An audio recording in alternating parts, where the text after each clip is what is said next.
Graça e paz, igreja. Que dia é hoje? Que dia? Do mês. Hoje são quanto mês? Quando é que nós teremos a repetição dessa data?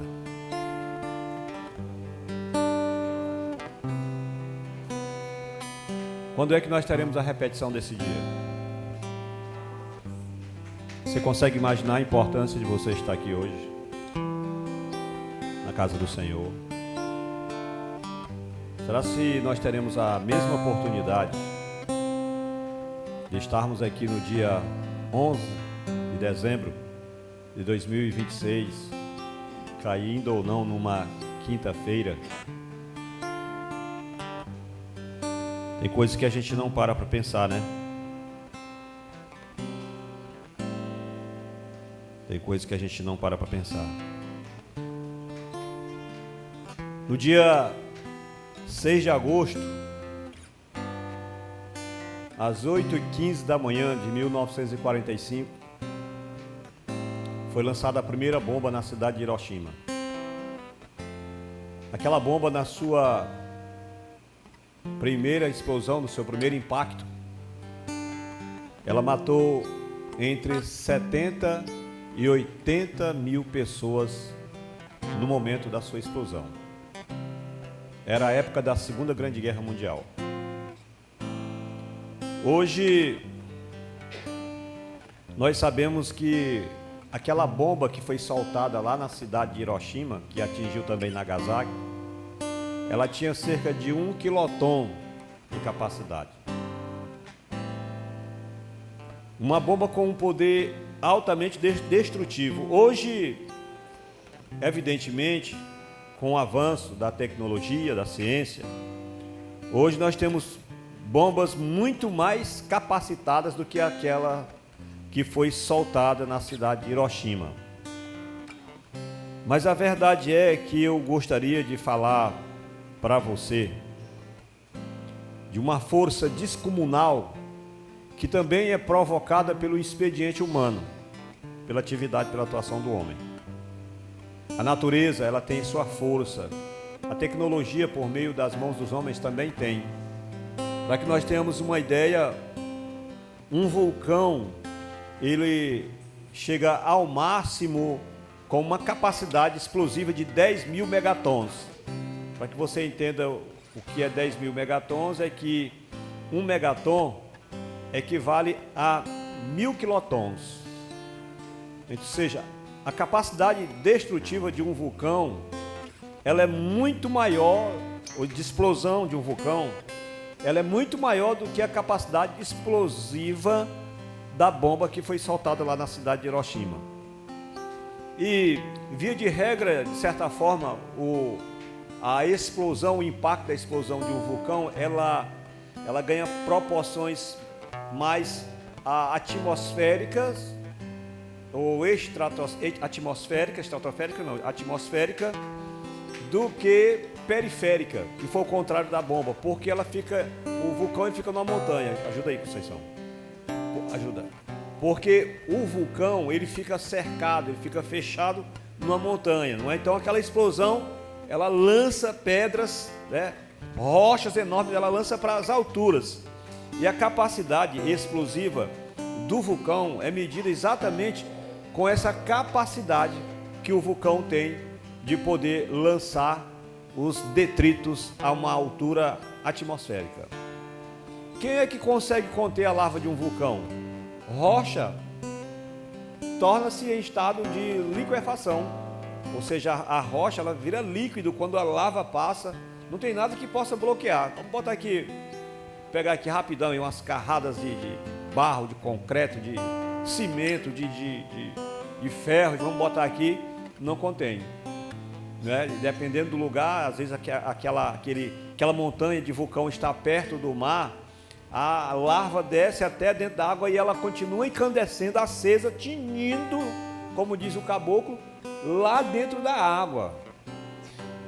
Então é uma força descomunal. a força de explosão de um vulcão. E quem é que consegue conter a força da explosão de um vulcão? Eu, outro dia, assisti um desenho animado, não sei se era Super-Homem, e parece que era Superman, e desenho. E aí tinha um vulcão em erupção, aí ele foi lá numa outra montanha, com um pico congelado, ele foi lá com a visão dele de raio laser, né?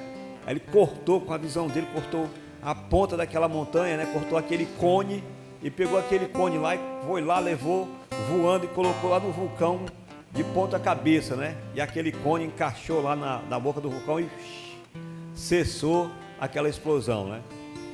Se você fizer isso, né, se isso fosse realidade, se fosse possível alguém, um Superman, cortar o topo de uma montanha, colocar o cone dele na cratera de um vulcão para evitar a erupção, se isso fosse possível, ainda assim não evitaria a erupção, né? Por algum lugar esse vulcão ele iria explodir, não tem quem contenha. É por isso que nas regiões próximas a vulcões, principalmente os que não estão em extinção, não tem habitação, não tem moradia, né? Mas bem distante, quilometricamente distante, não tem. Mas é uma força descomunal, força poderosa. A força mais poderosa que possa ser provocada pelo expediente humano, a força mais poderosa que possa ser provocada pelo expediente humano é a força da oração. A força mais poderosa que possa ser provocada pelo expediente humano é a força da oração.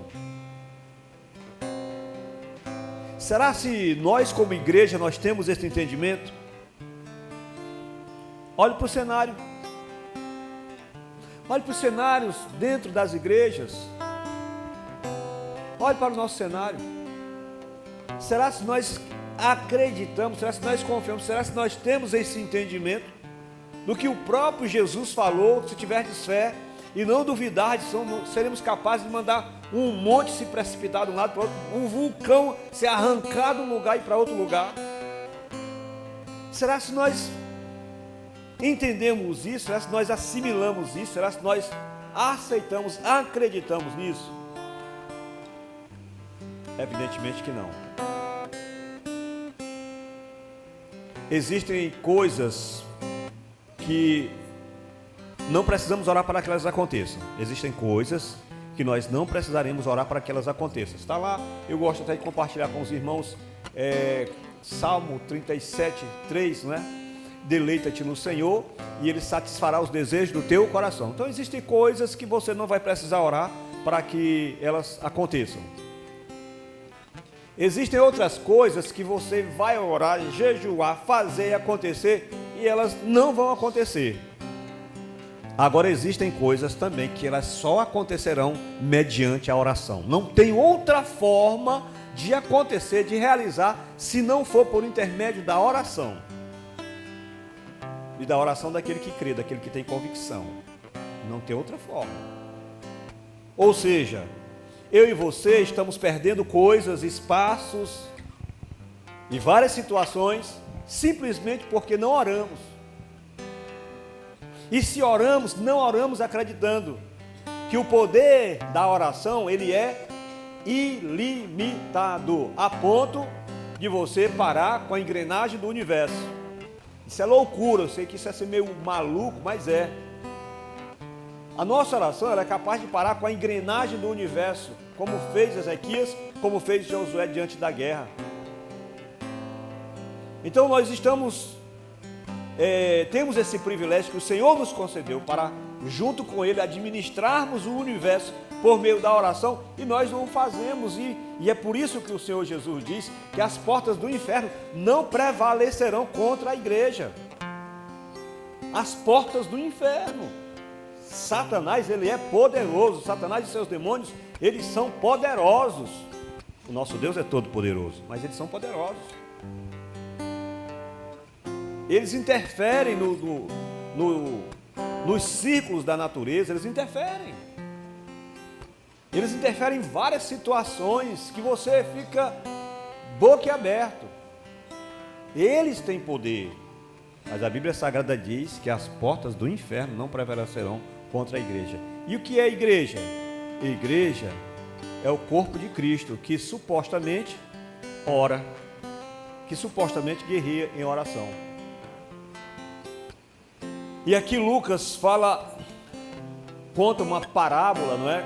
Capítulo 18 de Lucas, conta uma parábola muito interessante, por sinal, que diz assim: contou-lhes uma parábola sobre o dever de orar sempre e nunca esmurecer, e nunca desfalecer. Com isso nós entendemos que muitas vezes nas nossas orações nós esmurecemos, nós desfalecemos, até começamos com aquela convicção, com aquela gana, com aquele afinco, mas daqui a pouco nós, acho que já orei o suficiente, então eu acho que não vai surtir efeito, eu acho que não sei, de repente não vale a pena, de repente não é vontade de Deus, né? E a gente começa a desfalecer, a gente começa a esmorecer. E aí Jesus contando essa parábola, parábolas são exemplos do reino, não é? E Jesus contando essa parábola, ele fala sobre esse dever de nós orarmos sempre e nunca esmorecermos, nunca desfalecermos, porque entende-se que quem ora tem fé, quem ora não esmorece, quem ora não desfalece. Isso não tem nada a ver com força física, com condicionamento físico, e nem tão pouco mental, mas tem a ver com disposicionamento do espírito, da alma, que às vezes nós estamos, totalmente desconstruídos, desmontados, demolidos física e mentalmente, mas espiritualmente nós não estamos. E aí é onde nós temos que reagir por meio da oração. E Jesus fala sobre isso, dizendo: havia numa cidade um certo juiz que não temia a Deus, nem respeitava homem algum, não temia a Deus, nem respeitava homem algum. Olha que o título dessa parábola diz lá que é a parábola do juiz iníquo. É interessante esse título, não está aqui na Bíblia, mas é interessante esse título de chamar um juiz de iníquo. O que é iniquidade? Iniquidade é a prática constante de injustiça, é a prática constante com pecado. É como se a gente, é tão contraditório isso aqui, para a figura de um magistrado, é tão contraditório, é como se você estivesse dizendo que o mel tem gosto de suco de limão. É como se nós falássemos que o mel tem gosto de limão. É muito contraditório, sim ou não? É. Então quando você fala de um juiz iníquo, você está falando de algo assim, gritante, algo absurdo. E todos nós temos, a um momento ou outro, nós vamos ter situações impossíveis, difíceis, impossíveis de resolver. Porque é difícil a gente dar um jeito, acontece uma coisa ou outra, nós vamos ter situações impossíveis de serem resolvidas, de serem sanadas, dentro da possibilidade humana, porque apesar de haver, não é algo sobrenatural, a explosão de um vulcão, mas é impossível conter, sim ou não? Então às vezes quando nós falamos de algo impossível, nós não estamos falando coisas do outro mundo, coisas sobrenaturais, nós estamos falando de coisas naturais. Então, vez ou outra, nós nos daremos de cara com uma situação impossível de ser sanada, de ser resolvida. E aí o Senhor Jesus coloca nessa parábola uma situação, que causa contradição, que causa choque, que é paradoxal. Ele fala dessa cidade que havia um juiz iníquo, nessa cidade, e diz também que havia também uma mulher naquela mesma cidade, havia uma certa viúva que ia ter com ele, dizendo: faze-me justiça contra o meu adversário. Mulher, nós sabemos que para a realidade daquela época, a mulher sendo viúva, uma mulher ela não chegava a se retratar com um homem. Via de regra, quem representava uma mulher diante de um homem era um outro homem. Uma mulher ela não se reportava a um homem para tratar principalmente de assuntos concernentes à legalidade, concernentes à justiça. Era costume daquela época. Então, uma mulher ela teria que ter um representante. E se esse homem não respeitava, não tinha medo de Deus, não temia Deus, nem respeitava homem algum, quem dirá uma mulher e sendo viúva? Porque a mulher viúva ela não era valorizada naquela sociedade. Por isso que aqui no final do capítulo, no final do livro de Tiago, Tiago diz: olha, a verdadeira religião sem mácula para Deus é cuidar da causa dos órfãos e das viúvas. Então o Senhor Deus, Jesus sempre visou nos órfãos, nas viúvas, porque ele sabia que para a sociedade daquela época, hoje não, mas para o contexto daquela época, a viúva, a mulher e viúva era desprezada. A mulher era, imagine sendo viúva. É bem verdade que o Senhor Jesus, ele sempre priorizou a mulher no seu ministério. A mulher sempre teve vez e voz no ministério do Senhor Jesus e sempre teve vez e voz na missão de Deus, na mensagem de Deus durante todo o Velho Testamento. Deus não discrimina, a Bíblia não discrimina a mulher, que isso fique bem claro. Jesus não discrimina a mulher, a sociedade daquela época sim. Nós vamos perceber que a mulher, de certa forma, ela ficava de lado. Mas é que nós temos uma mulher viúva que chegava diante de um juiz que não temia Deus nem homem algum, e ela chegava para ele, insistia com ele para que ele resolvesse uma situação contra um adversário. Não sei que adversário era esse, era uma outra parte, né? Era alguém que estava litigando contra ela. E por algum tempo não quis. Por algum tempo esse juiz não quis. Quanto tempo? Não sei. Mas seria muito natural se na primeira tentativa que essa mulher chegasse, esse juiz com certeza não foi nada delicado com ela. Na primeira chegada dela, ela sabendo dessa condição social que ela vivia, ser mulher e viúva, e na primeira chegada dela, o primeiro não que o juiz dissesse, falasse para ela, com certeza era uma pessoa para esmorecer, desfalecer e desistir e dizer que a causa já estava perdida. Mas a Bíblia Sagrada diz que ela foi lá várias vezes, e se ela foi lá várias vezes diante desse juiz iníquo que não temia a Deus nem a homem algum, se ela foi lá várias vezes, é porque, evidentemente, várias vezes ele disse um não na cara dela.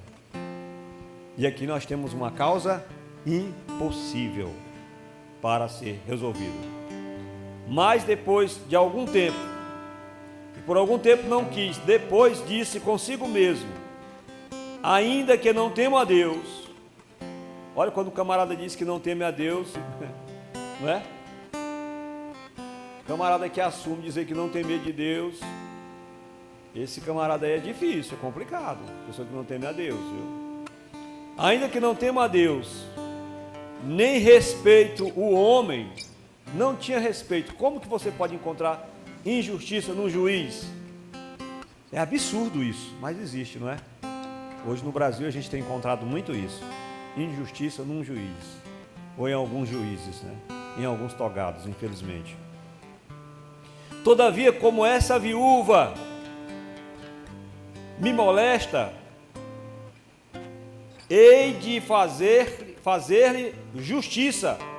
Como que um juiz injusto, um juiz iníquo vai fazer justiça? Como que pode o limão agora ter gosto de mel? É impossível. Sim ou não?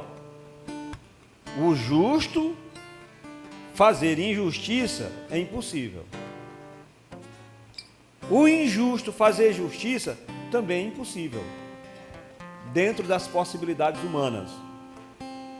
Mas ele diz aqui: todavia, como essa viúva me molesta, hei de fazer justiça, para que, enfim, não venha me perturbar muito. E disse o Senhor: ouvi o que diz o injusto juiz.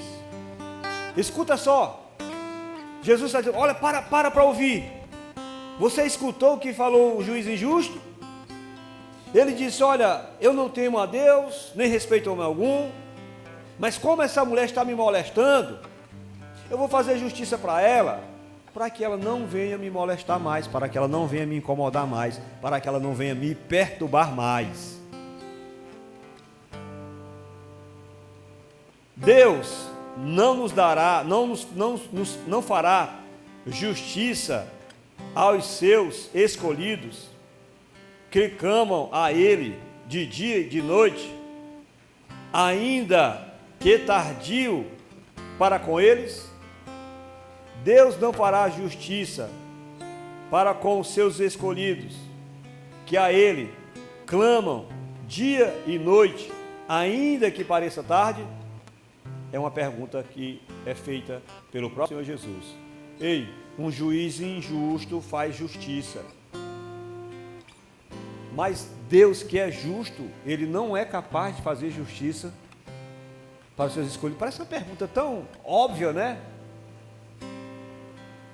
O pior é que não é óbvio. Porque se fosse óbvio, qual seria o cenário das igrejas nos cultos de oração?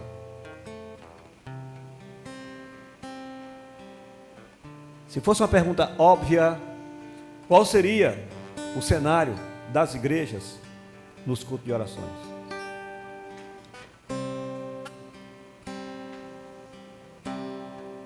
Creia no poder da oração. Creia no Deus que ouve oração. O Deus que criou céus e terra. Fique de pé, vamos orar, vamos encerrar.